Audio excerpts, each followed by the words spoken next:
Une image vaut mieux que 1000 mots. Alors, place aux images. Bonjour, je m'appelle Sophia Lacaze. J'ai lancé la manifestation et la pétition pour Sophie Alric depuis le premier jour de son internement, car Sophie Alric a été kidnappée de son domicile depuis plus d'une semaine maintenant. Sophie Alric dénonce des faits d'abus pédocriminels envers elle-même et ses enfants depuis maintenant 2 ans.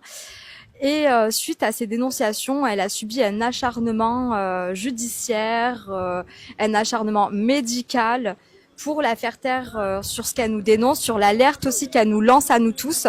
Sophie nous parle du contrôle coercitif qu'elle subit et dont nous sommes de nombreuses victimes à subir au quotidien pour nous faire taire aussi et pour nous empêcher de prendre conscience de ce que nous sommes en train de vivre réellement. Alors, il faut savoir que Sophie, comme je l'explique, est une lanceuse d'alerte concernant les sectes pédocriminels, les abus pédocriminels, le contrôle coercitif et le harcèlement en réseau.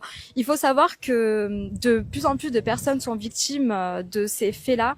Et au jour d'aujourd'hui, beaucoup d'affaires de ce type sont classées sans suite. Ils abandonnent les victimes, ils les laissent livrer à elles-mêmes, que ce soit sur du harcèlement en réseau qui arrive de plus en plus avec les années qui arrivent, ou les abus pédocriminels dont les enfants font face au quotidien et sont malheureusement pour beaucoup en amnésie traumatique. Je pense que au jour d'aujourd'hui, ce n'est plus un choix, mais une obligation de rejoindre ce combat. Parce que si on laisse continuer ça, ça va aller de pire en pire. On en est déjà, en fait, au jour d'aujourd'hui, on est déjà à un stade catastrophique. On n'arrête pas. On a des révélations officielles concernant des réseaux entiers d'enfants victimes, d'enfants et adultes aussi, hein, qui essaient de faire valoir leur voix, mais qui n'y arrivent pas. Et aujourd'hui, on a un stade où si on ne fait rien, eh ben, ces institutions continueront de cacher ce que les enfants subissent. Donc vraisemblablement, tu as l'air d'être au courant un petit peu de ce système et de plusieurs personnes qui sont concernées par cette problématique. Est-ce que tu as une idée de combien de personnes sont dans cette situation-là, comme Sophie, victimes et incarcérées, personnes étant dans des situations problématiques? Oui, nous avons de plus en plus de lanceurs d'alerte ou de victimes témoins qui subissent exactement ce que Sophie Alric subit. Il faut savoir que quand on ne sait pas que des personnes ne veulent pas que nous parlions, dès les premières attaques de ce type-là, automatiquement, il se crée une dissociation dans le cerveau qui fait que nous partons finalement en marche arrière, et c'est tout le temps de cette façon que des lobbies, certains lobbies procèdent pour faire taire des personnes, que ce soit des lobbies pharmaceutiques, médicales ou autres, pour faire taire sur des dénonciations des lanceurs d'alerte. Et on est à peu près à combien de personnes qui sont concernées? Une dizaine, une vingtaine, une centaine qui sont dans cette situation-là comme Sophie? Alors, moi j'ai entendu, alors on a l'homme masqué qui est un militant connu sur les réseaux sociaux, qui milite pour toutes les causes françaises, donc gilets jaunes, les agriculteurs, etc. Et lui-même a subi exactement ce même procédé. Et il explique que 96% des personnes qui étaient autour de lui étaient des lanceurs d'alerte. Donc il a été interné dans un centre psychiatrique. Et il se trouve que autour de cette personne-là, en tout cas 96% des personnes qu'il avait autour de lui internées, étaient là pour des problèmes, en tant que lanceur d'alerte. Ce genre de problème. Tout à fait. Voilà. Alors, qu'est-ce qu'on espère dans les heures qui viennent? J'ai entendu parler qu'il y allait y avoir une prise de parole au tribunal. Tu peux nous en parler de ça? Sophie Alric doit être jugée aujourd'hui doit être jugée aujourd'hui. Donc, il faut savoir que on est sur un problème judiciaire. Donc, en fait, on utilise la psychiatrie en punition judiciaire. Sophie Alric refuse la médicamentation. Elle est en grève de la faim actuellement, et malgré cela, on la force à se médicamenter. Elle est en état de stress post-traumatique. Il faut savoir que Sophie Alric est suivie par des spécialistes des symptômes post-traumatiques. Et l'internement n'est pas du tout ce qui a été recommandé par ce spécialiste. D'accord. Et justement, je rebondis sur l'internement. D'après les témoignages que j'ai eus jusqu'à maintenant, on nous parle d'une dénonciation soit du père, soit du conjoint. Et le père serait le maire d'une commune. Est-ce que tu en sais quelque chose là-dessus? Le père de Sophie Alric n'est pas maire d'une commune, il est adjoint au maire d'une commune.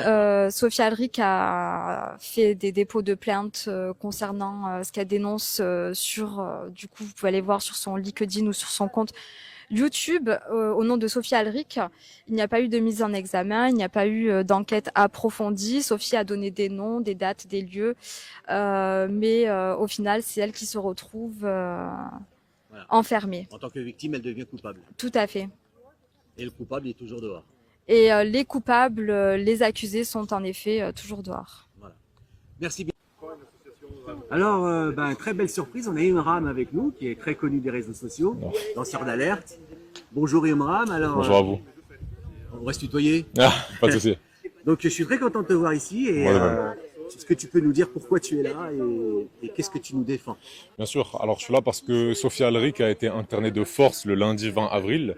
Elle a été internée illégalement. Il faut savoir que son fils est détenu depuis un moment par son ex-mari, illégalement aussi, et qu'elle est partie voir son fils pour prendre des nouvelles de lui, tout simplement. À ce moment-là, son ex-mari l'a fait passer pour folle. Il a appelé le SAMU 31 en disant qu'il y avait une ordonnance obligeant son internement d'urgence en hôpital psychiatrique, ce qui était absolument faux. Cette ordonnance n'existe pas.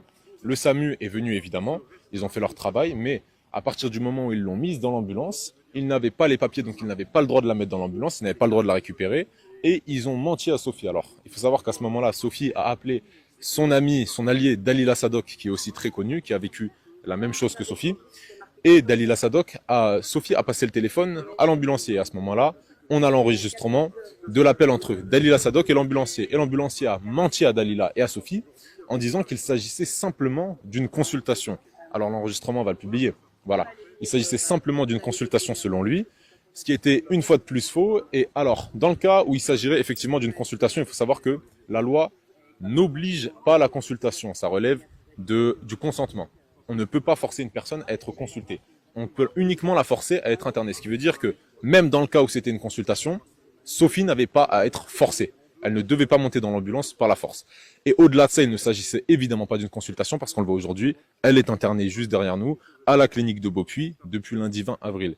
Et une chose encore plus choquante, c'est qu'il faut savoir qu'elle a été internée dans le P4, le pavillon numéro 4, qui est le secteur dédié aux patients les plus dangereux et les plus... Ah oui, non mais c'est de la folie. Aux patients les plus dangereux de la clinique. Et pour que vous vous rendiez compte d'à quel point ces patients sont dangereux, j'ai pu parler à des personnes qui ont été internées dans cette clinique et j'ai reçu une anecdote qui était particulièrement choquante, c'est que un jour il y avait un homme dans cette clinique qui n'était toujours pas interné au P4 et cet homme était effectivement très atteint psychologiquement et il s'ouvrait régulièrement le visage.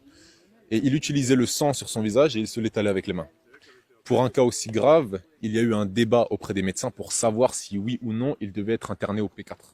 C'était même pas immédiat, c'était même pas effectif. Il y a eu un débat pour vous dire à quel point les patients du P4 sont dangereux. Il y a des personnes qui y sont pour meurtre, pour des choses comme ça, parce qu'il y a beaucoup de meurtriers qui plaident la folie, qui sont internés en HP. C'est avec eux que Sophie est aujourd'hui. Est-ce que Sophie est une personne dangereuse au point d'être internée au P4? Absolument pas. Mais j'ai une question qui va peut-être faire peur. Elle m'effraie moi-même parce qu'elle me saute à l'esprit. Est-ce que Sophie est en danger? Mais bien sûr que oui. Bien sûr qu'elle est en danger. Vous savez, je vais vous dire une chose, une des choses qui me fait extrêmement peur aujourd'hui, c'est que moi-même, j'ai énormément de familles qui travaillent dans les hôpitaux psychiatriques. Je sais comment ça se passe. Il y a énormément de patients qui sont tués. Il y en a énormément qui sont tués, soit par maltraitance, soit des patients qui finissent par suicider. Ce ne sera pas le cas de Sophie, je le sais très bien, parce qu'elle est extrêmement forte et qu'elle a une foi énorme. Mais il y a des patients auxquels on administre beaucoup trop de médicaments, qui font une overdose, et derrière, on va dire qu'ils sont suicidés. Au-delà de ça, en France, aujourd'hui, on est en train de faire passer des lois sur l'euthanasie.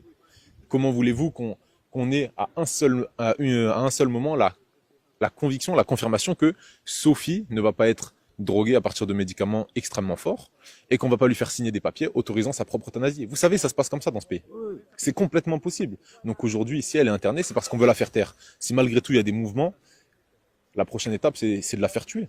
comme Stéphane C'est la Blais. question que je me pose. C'est ça. Comme Stéphane Blais a été tué, comme Olivier Marie-Alexis a été tué, comme Éric Denocet a été tué, il y a énormément de tués. Les gens pensent que les meurtres et que ces méthodes sont uniquement réalisées en Russie ou en URSS avant, en Chine, en Corée du Nord. Il faut savoir que ça se passe aussi en France et en Occident avant tout. Un cas extrêmement connu de ça et qui fait consensus populaire en France, c'est le cas de Coluche. Pour les anciens, tout le monde sait qu'il a été tué parce qu'il a été mis en avant dans les sondages lorsqu'il s'est présenté aux élections présidentielles. Il a été tué. Tout le monde sait que ça se passe comme ça en France. Simplement, les gens ferment les yeux. Il faut le savoir. Alors Donc, moi, oui. je voudrais vraiment accentuer sur ce point-là qu'on a abordé, qu'on vient de parler. Elle est donc dans un secteur P4, C'est ça. Et il y a des gens, on va dire, fous furieux, qui sont vraiment des fous furieux là-dedans. Bien sûr. Est-ce qu'on pourrait éventuellement imaginer, par leur folie, qu'ils soient commandités pour faire du mal à Sophie? Alors ça, je C'est sais. faisable, ça. Alors, à mes yeux, tout est faisable. Simplement, maintenant, je suis pas à l'intérieur de la clinique, je connais pas ces patients, donc je sais pas qui est dedans, s'il n'y a pas des infiltrés ou quoi, mais c'est complètement possible. Maintenant, à mes yeux, s'ils veulent la tuer, une méthode des plus simples, c'est pas de commanditer une personne, c'est d'administrer des doses exceptionnelles de médicaments. Ça, c'est Parce simple. que pourquoi je mets l'accent, un gros bémol, Bien sûr. avant et après sur ce point-là, c'est que on est des milliers et des millions à nous regarder sur Agora TV, que cette information elle va être relayée et que certainement le personnel qui est derrière moi va le savoir. On a parlé de ça. Et donc dans l'intérêt de ces personnes-là, ils ont dans leur intérêt de veiller à ce qu'il n'y arrive rien à Sophie. Absolument. C'est pour ça qu'on met un point Absolument. très Il faut large savoir. là-dessus. Il faut savoir qu'en ce moment, Sophie est très bien entourée. Il y a énormément de personnes qui ont été victimes de ces choses-là, qui se sont réunies aujourd'hui pour aider Sophie. Et depuis un moment d'ailleurs, la réunion de ces personnes ne date pas d'aujourd'hui. Elle date d'il y a des mois, voire des années. Sophie est très bien entourée. Aujourd'hui, il y a des poursuites judiciaires qui sont lancées. Il y a des enquêtes qui vont être lancées. Il faut savoir que Sophie n'est pas seule dans cette clinique où elle est livrée à elle-même. Ça veut dire qu'à partir de maintenant, vu que tout est médiatisé et qu'on a les informations sur absolument tout, parce que Sophie a le droit à 2 appels par jour. Donc, à chaque fois qu'elle appelle, elle donne les informations, elle décrit ce qui se passe. Il faut savoir qu'on sait absolument tout ce qui se passe et que, à la moindre erreur du personnel, au moindre excès du personnel, il va y avoir des conséquences juridiques pour eux. Parce qu'il y a des plaintes qui vont être déposées et il y a des choses qui vont se faire. Ça va pas rester là. Ça, il faut le savoir. Alors, Emram, est-ce que tu peux dire que Sophie serait beaucoup plus dangereuse morte que vivante? C'est complètement possible. Parce que, vous savez, je vais vous dire une chose, Sophie vivante parle énormément et Sophie vivante, on parle énormément. Le problème, c'est qu'à partir du moment où les gens meurent, il y a des scandales qui éclatent. Voilà. Et à partir du moment où il y a des scandales, il y a encore plus de médiatisation et il y a encore plus de danger pour ceux qui veulent faire taire l'affaire. C'est ça, c'est là où je veux en venir. Voilà. Donc maintenant, à voir jusqu'où ils sont prêts à aller. Dans tous les cas, peu importe l'état de Sophie, et j'espère de tout cœur qu'il ne lui arrivera rien, mais peu importe son état, on sera là, on continuera à se battre pour elle. C'est aussi simple que ça. Et il faut savoir qu'elle n'est pas la seule, qu'il y a énormément de personnes qui sont internées, des personnes même qui ne sont pas connues, mais qui sont internées illégalement et qui sont internées pour les mauvaises raisons et qui ne sont absolument pas folles. Là, on a rencontré plusieurs personnes qui sont dans cette clinique, plusieurs personnes qui étaient dans cette clinique, comme il y en a derrière. Moi, j'imagine qu'on va pas les filmer parce qu'ils n'ont pas donné leur consentement, mais qui témoignent des excès qui se passent dans cette clinique. Et je vais vous dire que c'est pas uniquement dans cette clinique, c'est dans toutes les cliniques, que ce soit dans les hôpitaux psychiatriques, dans les hôpitaux de manière générale, dans les EHPAD. Il faut savoir que les patients, dans l'extrême majorité des cas, sont très maltraités. Ils sont battus, ils sont frappés, ils sont déshumanisés, infantilisés, etc., etc. Et encore plus dans les cliniques psychiatriques. Ça, il faut le savoir. Alors le fait de médiatiser, c'est ce qui s'est passé avec le professeur Jean-Bernard Fourtillan, où j'étais sur place à Uzès. Le fait de l'avoir médiatisé, d'avoir montré qu'il était dans une situation fâcheuse et dangereuse, on s'attend dans les jours qui viennent à ce que Sophie soit transférée. Parce que les gens qui nous regardent vont se renseigner un petit peu Bien sûr. sur l'établissement et peut-être qu'il y a aussi des vieux dossiers sur cet établissement, comme vous l'avez Ah, suggéré. mais vous savez, les dossiers, ils sont là. Voilà. Et je Il pense suffit que d'aller ça voir va les- faire du bruit, là. Allez voir, je demande à toutes les personnes qui nous regardent aujourd'hui, Exactement. allez voir les avis Google. Vous allez crier. Il y a l'excessive majorité des avis sont négatifs. Et tout le monde témoigne de scandales. De scandales. Allez voir les avis Google qui ne datent pas d'hier, donc on peut pas dire qu'ils sont faussés. Ils datent d'il y a des mois et des années. Voilà. Bien avant l'affaire de Sophie Alric. Allez voir ces avis, et vous comprendrez ce qui se passe vraiment dans cette clinique et si oui ou non les patients sont dans cette clinique pour être soignés ou s'ils ne sont pas simplement maltraités et si on comprend pas derrière que la médecine d'aujourd'hui relève avant tout d'un business. parce que ces patients rapportent énormément d'argent à l'industrie pharmaceutique, parce qu'ils sont tous les jours drogués à partir de quantités exceptionnelles de médicaments, qui sont extrêmement forts. D'ailleurs, Sophie, qui est dans le P4, reçoit des médicaments qui sont bien plus forts à cause du fait qu'elle soit dans le P4 que dans les autres. Il me semble que la pédiatrie, la psychiatrie, pardon, n'est pas une médecine reconnue. Ça, je ne saurais pas dire. Je saurais pas dire. C'est des soins, mais qui ne sont pas, voilà. Dans tous les cas, il faut savoir une chose, c'est que la psychiatrie tente de soigner des problèmes de dépression, de bipolarité, etc. de manière générale. Sauf que elle tente de les soigner, non pas à partir d'un changement de quotidien et d'environnement, mais simplement à partir de produits chimiques. Ouais. Et il faut bien savoir que ce n'est pas avec des produits chimiques qu'on soigne la santé mentale d'une personne. Parce que ce qu'il faut comprendre aussi au passage, c'est que ces produits chimiques ne sont pas là pour calmer les personnes, ils sont simplement là pour transformer un état de conscience lucide en un état végétatif. On transforme les patients en légumes. Donc ce n'est pas des soins, c'est un efface, on va dire. C'est une drogue. Cause par une amnésie, on va dire plus ou moins, mais on ne soigne pas la cause. On soigne personne. Il n'y a pas de soin là-dedans. On rend dépendant à des médicaments. À partir du moment où le médicament disparaît, les symptômes reprennent et en plus de ça, on retrouve des addictions aux médicaments et des symptômes supplémentaires liés aux effets secondaires des médicaments. Alors on ne soigne personne, on rend dépendant. Un témoignage d'une personne qui a été enfermée dans un centre psychiatrique qui s'appelle Cindy, qui est actuellement sur la chaîne d'Agora TV, qui a aujourd'hui beaucoup de problèmes au niveau cognitif. Elle a été emmenée pour des calculs rénaux dans une ambulance, c'est très très mal passé, on l'a enfermée. Aujourd'hui, elle subit, on va dire, les affres de la société où on lui prive de tous ses droits fondamentaux, à savoir le social et la justice. Aujourd'hui, elle est avec un garçon qui s'appelle Peter et c'est lui qui veille sur sa santé et sur sa vie avec 100 € par mois. Alors que la société et le centre psychiatrique ont détruit cette jeune fille. Voilà où on en est. Par des soins. Des soins. Par des injections, on va dire. Exactement. Parce que c'est pas des soins. Non. Et si c'était des soins et qu'ils étaient un minima psychiatrique, je vais vous le dire, ils ne seraient pas forcés. Vous savez que Sophie a témoigné du fait qu'elle a été contrainte. On lui a dit, on l'a mise devant une table avec des médicaments et on lui a dit que si elle ne prenait pas ces médicaments, elle allait être attachée et qu'on allait la piquer. Voici ce qu'ils lui ont dit. C'est pour ça qu'elle a été forcée à prendre des médicaments. Mais que voulez-vous qu'elle fasse? Que voulez-vous qu'elle fasse? La loi de Nuremberg, elle dit quoi sur ce sujet-là? Eh bien, je crois qu'elle dit qu'on n'a pas le droit d'administrer des choses à des patients sans leur propre consentement. Exactement. Voilà. Donc on a là une loi qui date de 1949, 39-45, pardon. Et un petit peu plus tard, parce que le procès de Nuremberg, ça n'a pas été tout de suite, qui a été violée, là. Elle est violée, clairement. Et vous savez, je vais vous dire une chose. Quand a été la dernière fois en France qu'une loi a été réellement respectée? Quand est-ce que la justice a réellement eu de la valeur en France? Regardez Sarkozy. C'est l'un des plus grands scandales à mes yeux du monde judiciaire en France. Il a détruit la Libye, il a vendu illégalement des armes, il a détourné des fonds publics, il a corrompu des témoins, il a menacé de mort des gens et on suspecte aujourd'hui qu'il a été responsable d'assassinat d'énormément de personnes. Il a pris 2 semaines de prison. 2 semaines de prison où il avait le droit de sortir, où il avait ses gardes, où il mangeait du homard, etc. Tout à fait. Voilà. C'était téléphoné dès le premier jour d'ailleurs, qu'il sortirait 2 semaines après. Voilà. Et soi-disant, il a eu le temps d'écrire un livre. Ouais. C'est du pipeau. La justice est infiltrée, le monde de la médecine est infiltré, la politique est infiltrée, tous les secteurs de la société sont infiltrés par la franc-maçonnerie. C'est cette secte qui dirige la France aujourd'hui et c'est cette secte qui corrompt absolument tout. Et c'est elle qui est responsable de l'internement de Sophie aujourd'hui parce que Sophie l'a toujours dénoncé, cette secte. C'est cette secte qu'elle a toujours dénoncée et c'est dans celle-ci qu'elle est née. Et elle a dénoncé les rituels qui s'y faisaient, les sacrifices qui étaient présents et tous les méfaits absolument horribles et exceptionnels qui s'y produisent.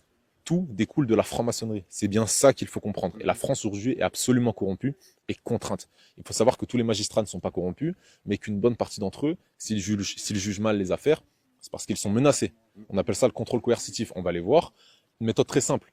On va voir à la sortie de l'école, on prend en photo leurs enfants.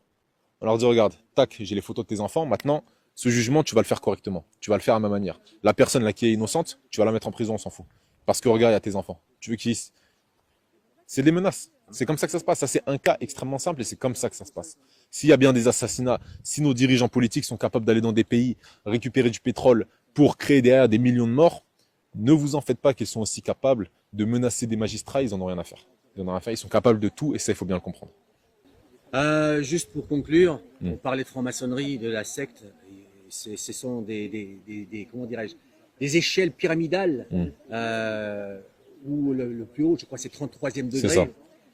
Il y a Mélenchon qui est 33e degré. Exactement. Qu'est-ce qu'on peut dire sur cet individu? Alors, je crois qu'il a dit qu'il avait quitté la franc-maçonnerie, mais en réalité, il a été forcé à la quitter. Alors, je me rappelle plus exactement cette histoire. Mais de toute façon, à partir du moment où on met les pieds dans la franc-maçonnerie, qu'on a un certain pouvoir politique et qu'en plus de ça, on y reste des années jusqu'à arriver au 33e degré, c'est qu'on est impliqué jusqu'au cou.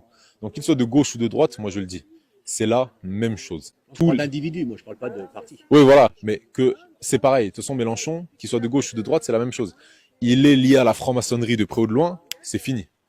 Il est corrompu. Parce qu'il faut savoir que c'est pas parce qu'on est au 33e degré qu'on est au sommet. Il y a toujours des personnes au-dessus, il y a des personnes qui dirigent les loges, il y a d'autres fonctions et rôles encore au-dessus du 33e degré. Donc à partir du moment où on entre dans la franc-maçonnerie, on a un maître. Et à partir du moment où on a un maître, on ne peut pas devenir président de la République et être intègre, parce qu'il y aura un autre maître derrière. D'ailleurs, c'était François Hollande qui disait durant son mandat, il disait, je cite, « Je crois, à partir du moment où on entre dans la République, qu'il faut passer par la franc-maçonnerie. » Le président de la République l'a dit, à mes yeux, à un moment, ça veut tout dire. Voilà. Merci, Imran, de ta présence et de l'interview que tu Merci nous à vous. accordes. J'ai trouvé cette conversation très, très instructive et très bonne. Merci beaucoup. Bon partage. Merci encore une fois. Merci beaucoup. Passez tous une très bonne journée. Quelque chose pour les adhérents d'Agora TV? Abonnez-vous, likez la vidéo et repartagez au maximum pour que l'affaire Alric fasse du bruit et que Sophie Alric reçoive l'aide dont elle a besoin aujourd'hui. On doit être présent, on doit tous l'aider. Donc on compte sur vous. Agora TV est un tremplin et te donne l'opportunité de pouvoir aussi parler de toi, de ton réseau, comment les gens peuvent te retrouver pour qu'ils puissent venir voir ce que tu fais et avoir le choix ou pas de s'abonner à toi. Merci beaucoup. Alors moi je suis présent sur TikTok, Instagram et Facebook. Sur TikTok je suis présent sous le nom de imran.aviscommun et sur Instagram et Facebook imran.info. Voilà, donc si vous le souhaitez, allez voir mes vidéos. Je parle de tous ces sujets, du satanisme, de la franc-maçonnerie, de corruption politique, de l'affaire Alric et de plein d'autres affaires. Donc si vous voulez venir voir mes vidéos, ce sera avec grand plaisir. Et d'ici là, abonnez-vous à Agora TV. Et si vous aimez mes vidéos, likez et abonnez-vous abonnez-vous à mon compte. Mais le plus important, c'est d'aider Sophie Alric pour l'instant. Donc Et c'est on pour compte ça sur vous. qu'on est là. Exactement. Merci beaucoup. Merci, c'est moi.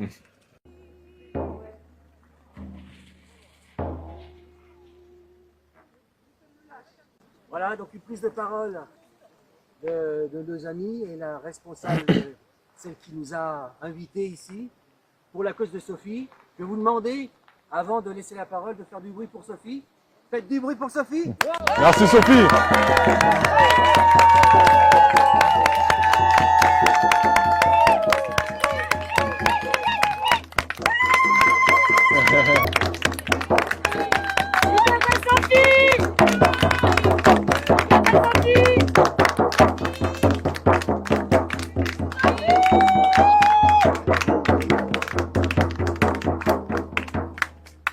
Alors comme on le dit souvent à la télévision chez les mainstream, ben, nous sommes tous Sophie. Exactement. Voilà. Alors on vous écoute. Alors pour commencer ce discours, déjà je voudrais remercier toutes les personnes qui sont présentes aujourd'hui parce que je sais que parmi vous, il y en a beaucoup qui viennent de très loin. Vous avez tous fait l'effort de vous déplacer. Beaucoup de personnes n'ont pas fait cet effort. Donc premièrement, je pense qu'on peut tous vous applaudir et tous vous remercier.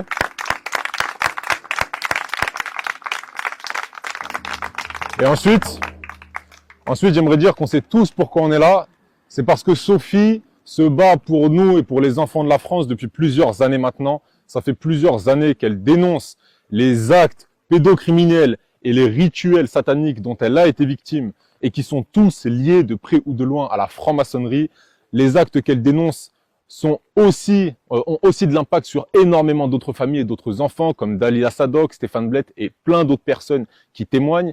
Donc aujourd'hui, c'est pour ça qu'on est là, c'est pour défendre la parole de Sophie, mais aussi défendre Sophie qui, à cause de ses prises de position et de ses dénonciations, a été internée illégalement dans la clinique de Beaupuy, juste à côté de Toulouse, il y a un peu plus d'une semaine, près de 10 jours, internée illégalement par la force, Et aujourd'hui, elle est contrainte dans le pire secteur de la clinique à prendre des médicaments sous la contrainte d'être attachée à un lit et piquée quotidiennement. Je le rappelle, elle nous l'a signalé. Donc Sophie se bat tous les jours pour nous. C'est à nous aujourd'hui de nous battre contre elle. On doit se battre contre cet internement illégal. Je rappelle que le SAMU lui a menti dans l'ambulance en disant qu'il s'agissait simplement d'une consultation alors qu'il était prévu à l'avance qu'il s'agirait en réalité d'un internement. Je rappelle que son internement est illégal. Il y a une loi qui n'a pas été, plusieurs lois qui n'ont pas été respectées. Donc aujourd'hui, on se bat pour Sophie qui s'est elle aussi battue pour nous avant qu'on se batte pour elle. Donc c'est pour ça qu'on est là. Et je tenais à tous vous remercier sincèrement du fond du cœur parce que tout le monde se met en danger d'une certaine manière et Sophie est la première à se mettre en danger. Donc aujourd'hui, on lui rend l'appareil. Et sincèrement, merci à tous du fond du cœur. Sincèrement.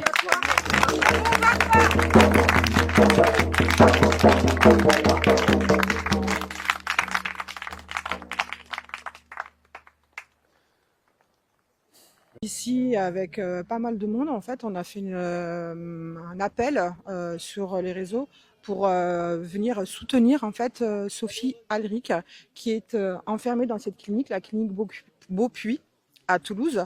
C'est une clinique psychiatrie. Et donc, cette personne, elle est enfermée contre son gré. Soit par son ex-conjoint ou bien par son père, Sophie Alric, en fait, elle est sur les réseaux et elle dénonce depuis un moment des atrocités, donc sur un réseau pédophile dont elle a été victime depuis petite. Et Sophie Alric, en fait, elle dénonce toutes ces choses donc sur les réseaux, sur plusieurs réseaux. Et malheureusement, en fait, ça dérange puisque c'est un système qui est très bien ficelé. C'est un système de réseau pédophile. Donc, qui dit réseau dit tout un système complice. Et malheureusement, cette personne-là, ça fait 3 jours, à peu près une semaine qu'elle est enfermée contre son gré, donc dans une clinique où elle est tout à fait, elle a aucun problème psychologique. Et ce qui est grave, c'est que en fait, ça fait 3 jours qu'elle fait la grève de la faim. Sa fille aussi a été victime de ce réseau. Donc elle dénonce et elle dit des choses qui sont atroces. Et je pense que là, en fait, il faut avoir beaucoup plus de voix pour soutenir Sophie, soutenir plein d'autres personnes comme Inda qui se trouve à Paris, qui a exactement à peu près la même histoire que Sophie Alric. En fait, si vous avez regardé donc le documentaire Les Survivantes, vous allez comprendre que en fait c'est réel et ce qui existe, ce qui se passe en ce moment en France, c'est très très grave. Il faut sortir de sa zone de confort et essayer de se mobiliser tous, nous, citoyens, humains, tout simplement parce que comme j'explique, c'est une cause qui devrait être entendue et ça touche l'humanité puisque ça touche les enfants. Donc, c'est une cause qui concerne tout le monde. Qui concerne tout le monde, même si on n'a pas d'enfants. C'est une cause qui est très grave. Donc, je pense que vous avez déjà entendu toutes les histoires sur les réseaux en ce moment. Et puis même, ça a passé dans les infos, l'histoire de Epstein et tout, qui s'est passé là-bas en Amérique. Mais il y a eu de la complicité avec des personnes bien placées en France, dans l'État. Voilà, donc je ne vais pas sortir de nom, je pense que vous le savez. Et donc c'est un système qui est très bien ficelé. C'est des réseaux qui sont où il y a malheureusement la justice complice, le milieu médical, des psychiatres. Exactement, c'est ça, tout à fait. Donc moi, c'est une cause qui me tient à cœur et il y a beaucoup de monde qui se sentent concernés par le côté humain et puis parce qu'il y a beaucoup aussi qui ont subi ce genre de choses et qui osent pas en parler. Donc là maintenant en 2026, il faut en parler, il faut essayer de se faire entendre et que même si c'est des petits combats, là on est là devant la clinique. On espère que Sophie soit au courant que nous sommes là pour la soutenir. Et même si c'est des petits combats, au moins, en fait, on a notre conscience. Quand je me regarde dans une glace, je me dis, au moins j'ai fait quelque chose, même si c'est très peu. Donc voilà, j'espère que là, ça a commencé, la manifestation a commencé à 11h jusqu'à 19h. Donc on espère qu'il va y avoir un peu plus de monde, mais on est quand même assez nombreux. C'est Donc vrai. on est quand même assez nombreux, même si pour vous c'est pas assez, mais c'est beaucoup. Donc il faut que ça s'arrête et il faut essayer de faire le strict minimum, même si c'est petit, mais au moins on a fait quelque chose et en espérant que ça s'arrête et puis on espère vraiment que Sophie puisse sortir de cette prison, parce que pour moi c'est une prison, et, euh, et qu'elle Justement, je rebondis sur le fait tu parles de prison. ouais. Est-ce que tu peux nous raconter un petit peu ton parcours pour arriver jusqu'ici, qui a été quand même assez désastreux, abracadabrante? Mon parcours, le Enfin, de parcours nous tous, qui est un de nous petit tous. peu, on va dire, Bah similaire. oui, alors on arrive ici, déjà on arrive à l'entrée du chemin pour arriver à la clinique. On a été contrôlé, donc il y avait une voiture de gendarmes. On a été contrôlé, on a pris notre pièce d'identité. J'ai pas forcément envie qu'on puisse me demander ma pièce d'identité, parce on est venu ici en petit comité, donc on n'est pas du tout, on est en paix. On est là juste pour soutenir une cause qui est noble. Et je comprends pas ce contrôle, comme si on était Pestiféré. des personnes agressives, alors que pas du tout. Et il y a aussi une personne de la sécurité qui est en face du portail. On a demandé à avoir des nouvelles de Sophie. On a appelé la clinique, on nous a raccroché. Donc dès qu'on dit Sophie Alric, bah, malheureusement on raccroche et on n'a aucune nouvelle. Donc apparemment, ce que j'ai entendu, c'est qu'aujourd'hui, elle passe au tribunal. Il va y avoir un jugement pour Sophie. Donc je pense, moi, du fait que elle a dénoncé des choses réelles par son père, qui fait partie de ce réseau, qui est même très bien placé dans ce réseau-là, qui est maire de, je sais plus de quel, Il y a une mère qui plus est. ouais, c'est ça. Et donc il a le bras long, forcément, hein, dans ce réseau. En fait, ils sont tous bien placés dans le système. Et voilà, donc Donc, elle passe au je te tribunal coupe un aujourd'hui. instant. Sur Ouais. Agora, on a souvent évoqué le fait que depuis peu, les Mhm. maires ont cette possibilité-là, un pouvoir de pouvoir Ben oui. faire Mhm. enfermer les gens à leur gré Tout à fait. par leur propre dénonciation. Donc là, on a Exactement. le cas. Tu Ah disais, oui, là c'est un euh, bon exemple, tu ouais. disais qu'on savait pas vraiment, mais là, d'après ce que tu me dis, Mhm. on a en droit de croire vraiment que c'est le père, en tant que maire de sa commune, Mhm. qui a fait jouer de son autorité Tout à fait. pour enfermer sa propre fille. Exactement. Mais le problème, c'est que quelque part, cette situation-là, on appelle ça une prise d'intérêt illégale dans sa fonction. Ah oui, mais c'est ça. C'est exactement ça, en fait. Mhm. C'est tout à fait ça. Mais malheureusement, en fait, Parce que les juges est parti dans cette histoire. oui, c'est ça. C'est pour ça qu'on se demande s'il y a, bah, enfin, on se demande, je pense qu'il y a une réelle complicité. Et c'est ça qui est grave, qui est dramatique. C'est-à-dire que moi, demain, si ça m'arrive, ben, je dénonce, je vais au commissariat, je dénonce que voilà, je sais pas, je prends un exemple comme Inda, mon ex-mari, mes enfants ont subi de l'inceste, eh ben on va me mettre, c'est moi qui sera jugé, qui sera pointé du doigt, et qui sera maltraité. Donc Alors, on comprend bien qu'il y a effectivement une complicité. Donc justement, je rebondis sur ce que tu dis. C'est très, très, très important ce que tu viens de dire là. On a Sophie qui a dénoncé de ouais, la maltraitance et de la pédocriminalité physique sur elle, etc. tout Et à elle se fait. retrouve ici enfermée. Mhm. Et on voit que c'est un exemple pour ceux qui ont envie éventuellement de se plaindre également, de porter plainte, etc.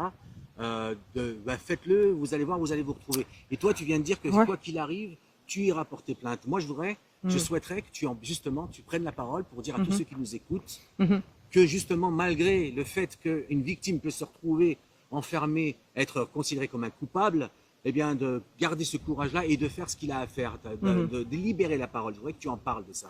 Mais le problème, tout à fait. Moi, je pousse à ce que tout le monde puisse en parler. Après, je peux comprendre effectivement que s'il y a des familles qui subissent, des mamans qui subissent ce genre d'atrocités, elles osent pas en parler, parce que quand on voit des histoires comme Inda ou comme Sophie ou comme plein d'autres qui se passent en France, eh bien malheureusement, ce sont elles qui sont jugées. Donc forcément, je peux l'entendre et je peux comprendre.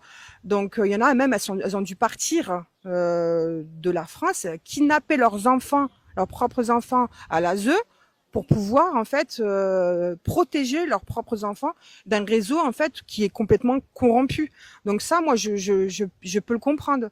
Et c'est très difficile, très difficile. Donc voilà, au contraire, je dirais, j'insiste à tout le monde, même ceux qui ça les concerne pas, d'en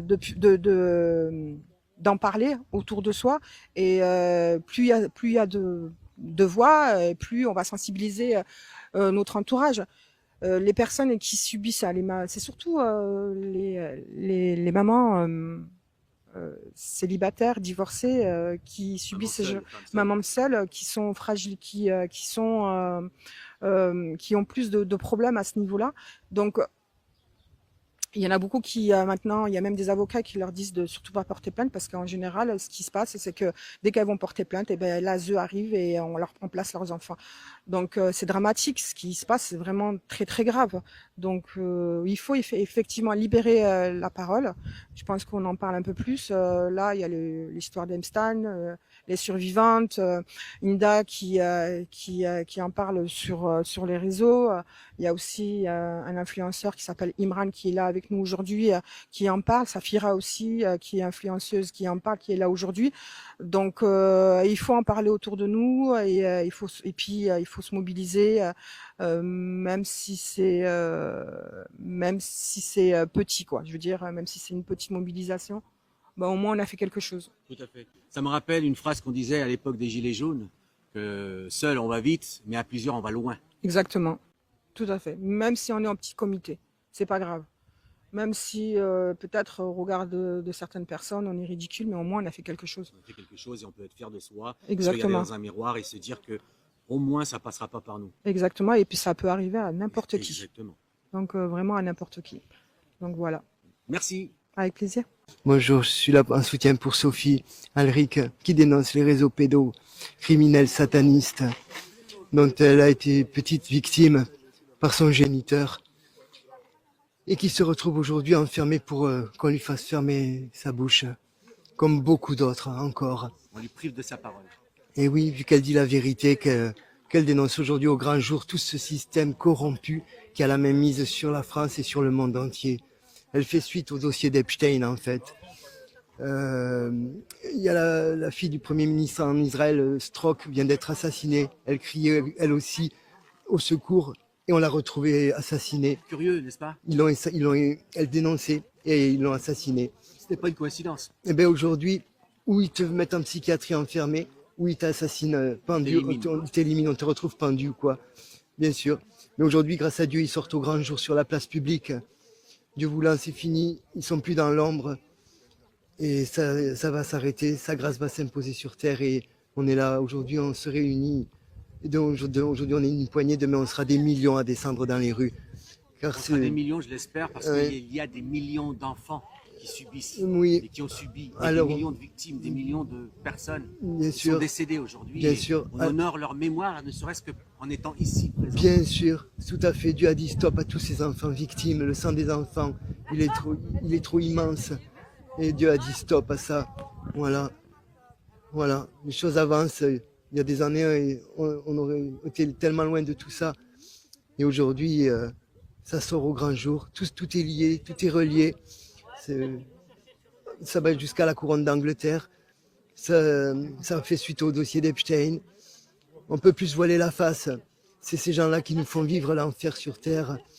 C'est ces gens-là qui ont créé la Première Guerre mondiale, la Deuxième Guerre mondiale. Tous nos chers sont morts pour rien, sauf pour enrichir leur coffre. Aujourd'hui, on sait la vérité. Les banques Rothschild étaient derrière tout ça. Ils financent les deux camps pour des guerres, pour s'enrichir sur le dos des morts. Ils provoquent même, et c'est la secte des Illuminati qui est derrière tout ça. C'est les descendants Askanaz, Khazars, qui conseillent de l'Ancien Testament, descendants de Noé, qui faisaient des sacrifices d'enfants pour avoir richesse et pouvoir déjà à l'époque. Et ça s'est perpétré sur 2000 ans, aussi incroyable que cela puisse paraître. Et voilà. Mais Dieu dit en dit stop aujourd'hui, on est là et ils sortent au grand jour. On sait qui ils sont, où ils sont, ce qu'ils font. Et demain ils seront sur l'échafaud de Dieu. pour rendre leur On le décompte. souhaite et on attend avec impatience que ça se produise. C'est- Parce qu'en France, notamment, on parlait du dossier Epstein. Eh Il oui. n'y a pas grand-chose qui s'y passe. Mais d'Hollande, mais non, Et voilà. Il Par le- contre, ailleurs, dans d'autres pays, ça fait grand bruit. c'est muselé. Oui, Mais parce oui. que pourquoi? La France, elle a un souci comme ça, Et- de dossiers très épineux, très brûlants. Mais forcément, oui, bien sûr. La France en particulier. Oui, bien sûr. Oui, la France joue un rôle très important dans tout ça. C'est évident. Oui, les satanistes, c'est eux qui ont le pouvoir du monde. En fait, il y a une guerre entre Dieu et les forces du mal. Les anges existent, les entités obscures, les démons existent. Et ils arrivent à rentrer en contact avec eux par ces sacrifices-là. Il y a des témoignages de gens qui en parlent, qui ont été témoins et qui savent que les démons leur rendent visite eux-mêmes, ils leur donnent des directives. Ils arrivent à rentrer en contact avec eux. Mais bien sûr, le satanisme est une réalité en France et dans le monde. Et ça, on comprend du coup pourquoi le monde marche à l'envers vers notre autodestruction et une troisième guerre mondiale qui n'a aucun sens. C'est pour effacer leurs traces, parce qu'ils sont démasqués au grand jour aujourd'hui. Le feu et le sang a toujours été leur arme de prédilection à ces gens-là. Et oui. Et comme le film de Pierre Barnérias, qui est les survivantes, qui témoignent de nos dirigeants qui sont impliqués, sans dire de nom. Il suffit d'aller creuser le dossier et tout est expliqué. Alexandre Le Breton aussi en parle très bien. Sprint Meyer en parle très bien. Et il y en a d'autres, il y en a encore beaucoup d'autres. KLA TV, ils sont tout un collectif merveilleusement divin à révéler tout ça. Ils se sont réunis, des survivants de ça. Quoi de mieux que des survivants pour parler de tout ça? Et voilà, on ne peut plus se voiler la face, il faut que l'opinion publique soit au courant. On doit descendre dans les rues et dire stop, on veut retrouver notre véritable humanité. Il faut que les langues se délient. Oui, voilà, et que les cœurs soient courageux, que force et courage soient donnés à chacun. Il faut sauver notre avenir, nos enfants de demain, notre humanité. On n'est pas né pour souffrir, on est né pour vivre dans le bonheur, dans l'amour du Christ. Il est maître et sauveur de notre humanité. Et aujourd'hui, son heure est venue. Il revient délivrer notre humanité des griffes des forces du mal qui ont que trop sévi et fait trop de mal. On te remercie. Tu peux Avec nous rappeler plaisir, comment c'est ton prénom? Patrick, Patrick. Merci Patrick. avec grand plaisir. Et C'est ça moi. sera un grand plaisir de te retrouver sur les chaînes de Moi, Agora TV. moi aussi, Rafi, je te remercie beaucoup. Dieu te bénisse. Merci.